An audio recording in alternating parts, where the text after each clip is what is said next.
ஸ்ரீமதி, என்ன ரெண்டு பேருமே போனை நோண்டிட்டு இருக்கிறீங்க? சரி, போர் அடிக்கட்டும். தீபாவளிக்கெல்லாம் நிறைய ட்ரெஸ்ஸுக, பொங்கலுக்கு நிறைய ட்ரெஸ்ஸுக எடுத்தாச்சு.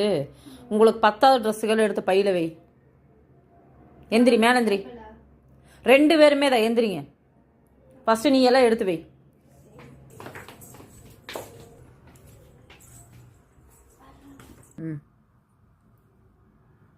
இதெல்லாமே வேண்டாங்கிறதா?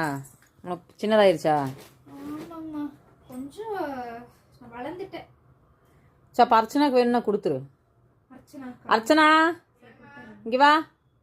நல்லாதான் இருக்கு, டாப் எல்லாமே நல்லாதான் இருக்கு. வா, இந்த இந்த இந்த ட்ரெஸ்ல எல்லாம் உனக்கு ஏதாவது வேணும்னு எடுத்துக்கோ. எல்லாமே எடுத்துக்கோ. எப்ப பார்த்தாலும் பழைய ட்ரெஸ்ஸே எனக்கு தர்றீங்க. அப்புறம் உனக்கு புதுசா வாங்கி தரது. அவ காலேஜுக்காக வாங்கின ட்ரெஸ்ஸுக்கு தானே. அவளுக்கு சின்னதாயிருச்சுன்னா நீ போட்டுக்கலாம்ல. அவத்தால யூஸ் பண்ணதுவே நீங்க யூஸ் பண்ண சொல்றீங்க. எனக்குன்னு புதுசாவே வாங்க மாட்டேங்கிறோம். அவளுக்கு வாங்கினது மட்டும் தான் யூஸ் பண்ணிருக்கேன். எவ்வளவு நல்லா இருக்குன்னு. அதுதான், நீ வாங்கி யூஸ் பண்ணிட்டு பழசானதுக்கு அப்புறம் எங்களுக்கு கொடுப்பா, நான் யூஸ் பண்ணணுமா?